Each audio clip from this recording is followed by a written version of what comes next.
Hare Krishna.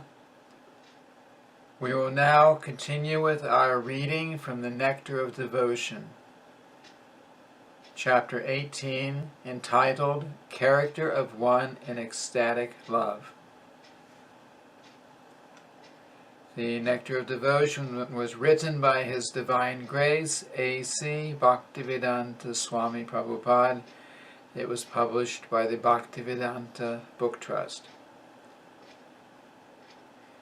Rupa Goswami next describes the characteristics of a person who has actually developed his ecstatic love for Krishna. The characteristics are as follows. 1. He is always anxious to utilize his time in the devotional service of the Lord. He does not like to be idle. He wants service always, 24 hours a day without deviation. 2. He is always reserved and perseverant. 3. He is always detached from all material attraction. 4. He does not long for any material respect in return for his activities. 5. He is always certain that Krishna will bestow his mercy upon him. 6. He is always very eager to serve the Lord faithfully. 7. He is very much attached to the chanting of the holy names of the Lord. 8. He is always eager to describe the transcendental qualities of the Lord. 9. He is very pleased to live in a place where the Lord's pastimes are performed. For example, Mathura, Vrindavan, and Dwarka.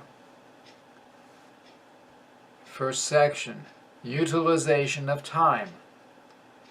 An unalloyed devotee who has developed ecstatic love for Krishna is always engaging his words in reciting prayers to the Lord.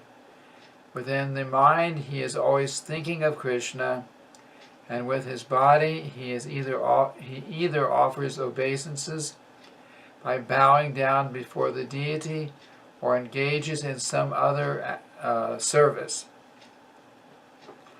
During these ecstatic activities, he sometimes sheds tears.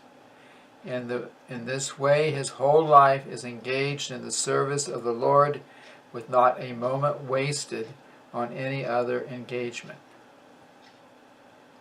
Next section, Perseverance.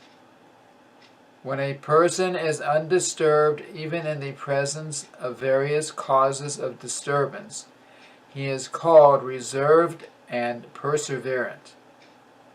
An example of this perseverance and reservation is found in the behavior of King Parikshit, as described in the first canto, 19th chapter, verse 15 of the Srimad Bhagavatam.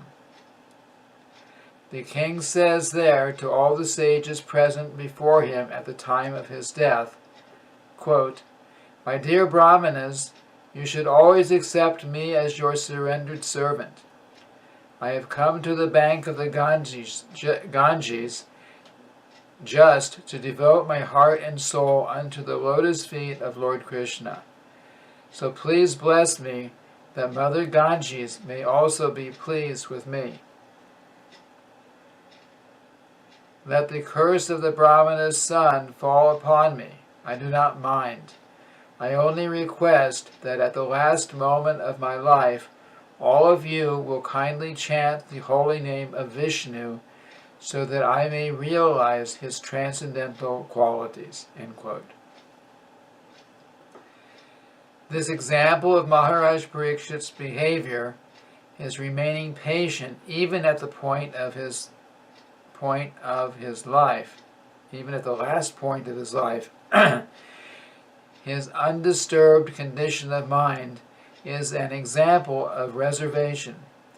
This is one of the characteristics of a devotee who has developed ecstatic love for Krishna. Next section, detachment. The senses are always desiring sense enjoyment, but when a devotee develops transcendental love for Krishna, his senses are no longer attracted by material desires. This state of mind is called detachment. There is a nice example of this detachment in connection with the character of King Bharata. In the 5th canto, 14th chapter, verse 43 of Srimad Bhagavatam, it is stated, quote, Emperor Bharata was so attracted by the beauty of the lotus feet of Krishna that even in his youthful life he gave up all kinds of attachments to family, children, friends, kingdom, etc., as though they were untouchable stools. End quote. Emperor Bharata provides a typical example of detachment. He had everything enjoyable in the material world, but he left it. This means that detachment does not mean artificially keeping oneself aloof and apart from the allurements of attachment. Even in the presence of such allurements, if one can remain unattracted by material attachments, he is called detached. In the beginning, of course, a neophyte devotee must try to keep himself apart from all kinds of alluring attachments. But the real position of a mature devotee is that even in the presence of all allurements, he is not at all attracted. This is the actual criterion of detachment. Next section, pridelessness. When a devotee, in spite of possessing all the qualities of pure realization, is not proud of his position, he is called prideless. In the Padma Purana, it is stated that King Bhagirath was the emperor above all other kings, yet he developed such ecstatic, became a mendicant, and went out begging even to the homes of his political enemies and untouchables. He was so humble that he respectfully bowed down before them. There are many similar